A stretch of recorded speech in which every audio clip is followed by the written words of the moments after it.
The Nollywood industry is one that is currently taking the world by storm, with movies like Battle on Booker Street and Omageti the Saga that are currently topping charts in box office, to shows like Far From Home and ShantyTown that are taking Netflix by storm. Today, I'm in the heart of Victoria Island, Lagos, at this beautiful spot called Lydia's Place, and I'm going to be having a conversation with one of the faces making Nollywood really proud today. My guest today is one of Nollywood's finest, literally one of the finest women in Nollywood. It's the delectable Iniedo. Thank you so much for joining me today. Thank you. Thanks for having me. I love it. So, first of all, I want to say congratulations on ShantyTown. It was very beautiful to watch. So, how did we get to Ini, the producer? So, I have always known that I've wanted to be some kind of authority in, being able to channel how I feel like stories should be told. Mm-hmm. I've always wanted to have a say in how I feel like a particular story should be interpreted.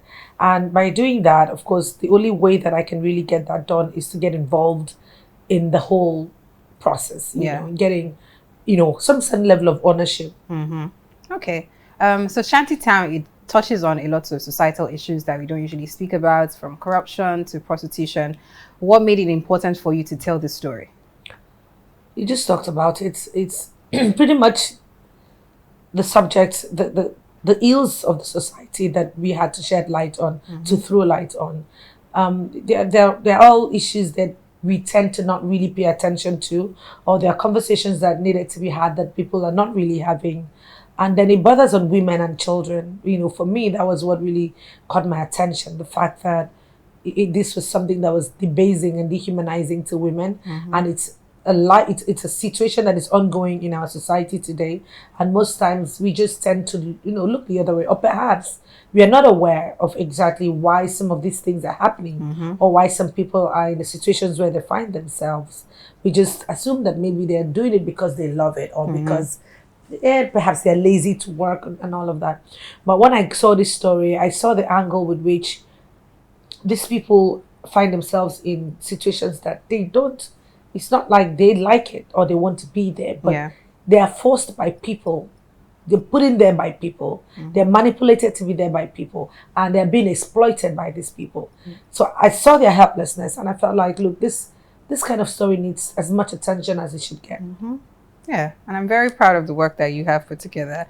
Some critics have called out the nudity in the show, and some people have also said that it's showing off of obviously the ills of society. Some people have said that Nigeria should only be shown in the good way because there have been enough bad portrayals of the country. What do you say to these critics? Well, critics are necessary in storytelling, in filmmaking, in anything you do. You will find critics. I mean, so we really, you can't overemphasize the importance of criticism. However, if I am to address what they criticize, you're talking about the nudity. So Nigeria has come to a place where we have to begin to tell stories as is, without trying to, cut corners or portray it as just because we're dealing with something means we're dealing with something. There's no running away from the things that we are dealing with. Where we need help is the fact that we need help. That fact remains.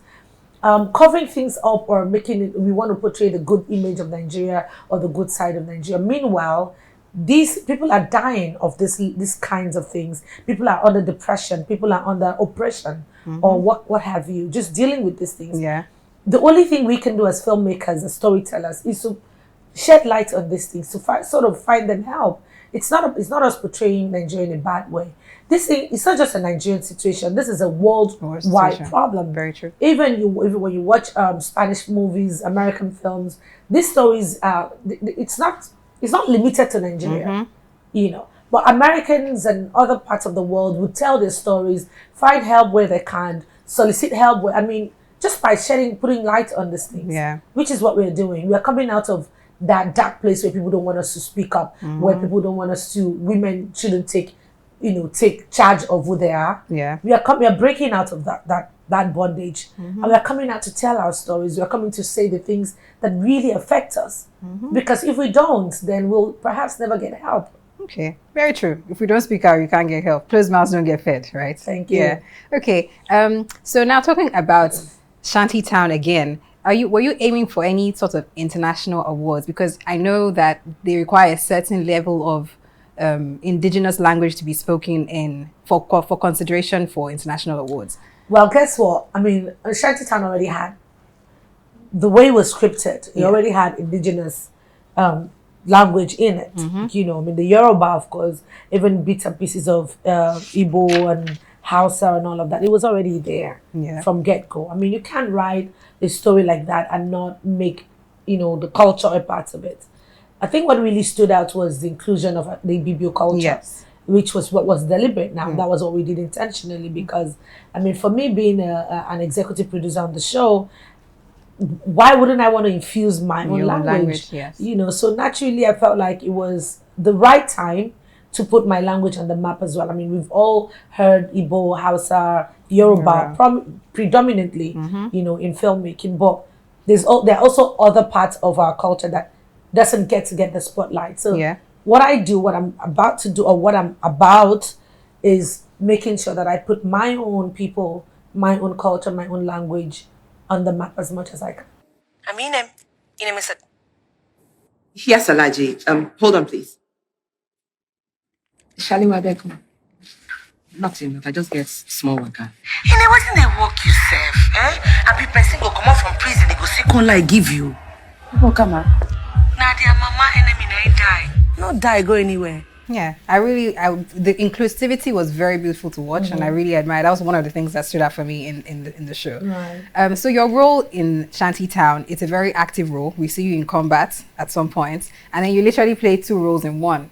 How much preparation did you have to put in to make this role come alive? It was a lot of preparation, especially. Okay, so let's start from the combat. I had to do a 6 weeks intensive trainings on martial arts, which I'd never done before. So that was because, you know, I wanted it to be as organic as possible. I love the fact that character had all that challenges and it was going to take me out of my comfort zone, of course. So I just fed into it. Playing dual characters, of course, I've had to play 3 characters before in the past, and that was not funny. But this one, I was 2 characters. Of course, the other character wasn't as, you know, prominent as the other one.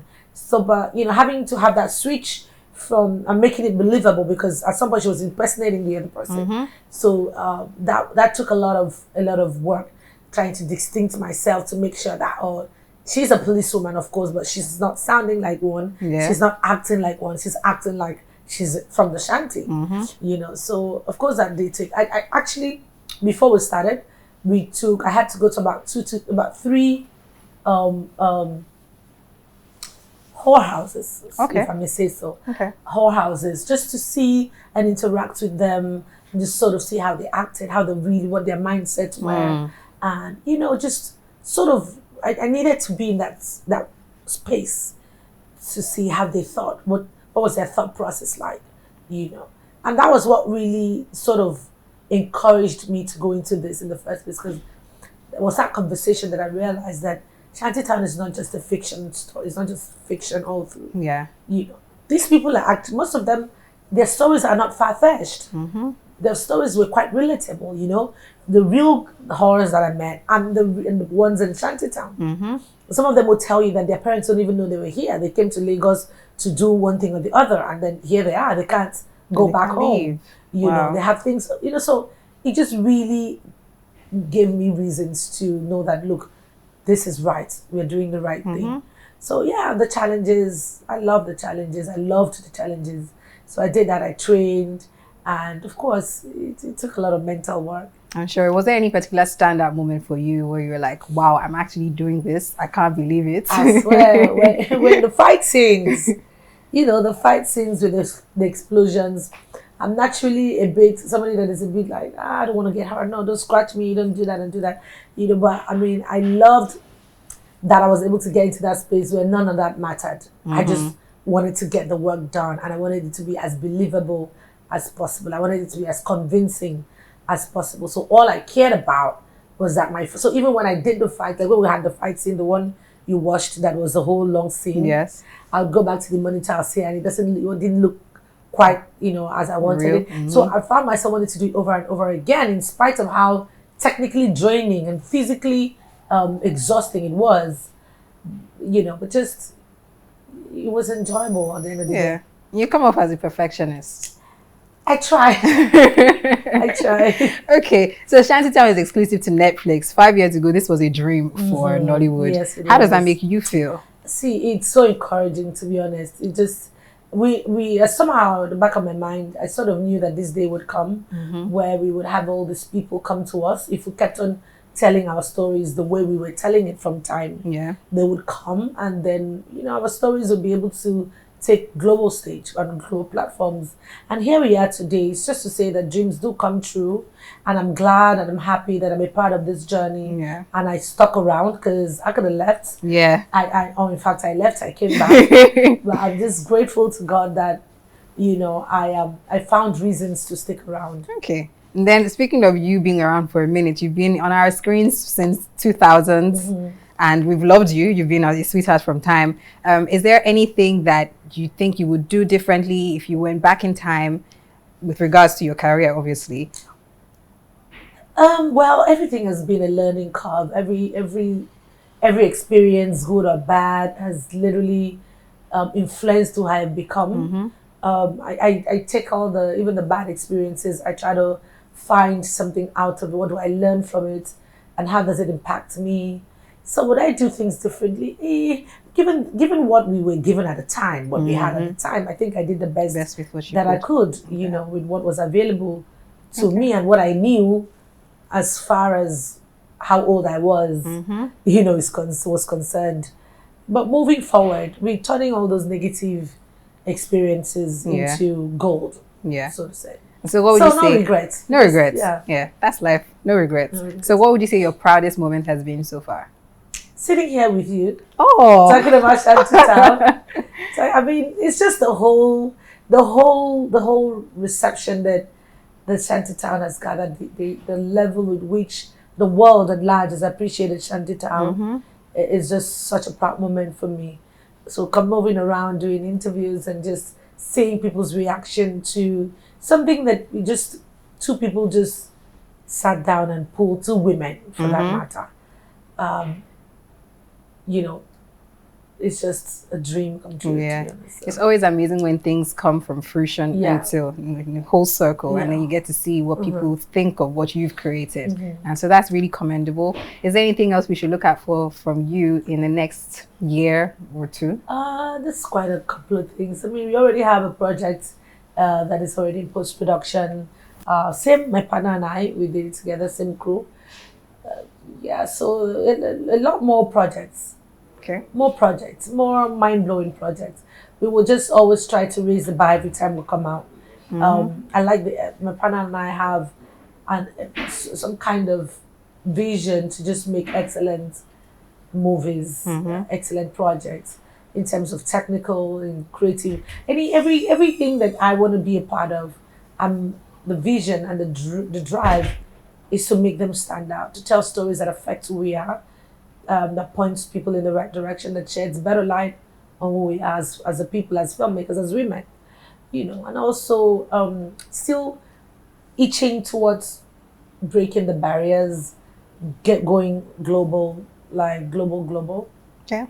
Okay. We're rooting for you and the global recognition as well, because you definitely do deserve it. By God's grace, it's inevitable to come. Yes, it will. Thank you so much for joining us. Thank you for your time.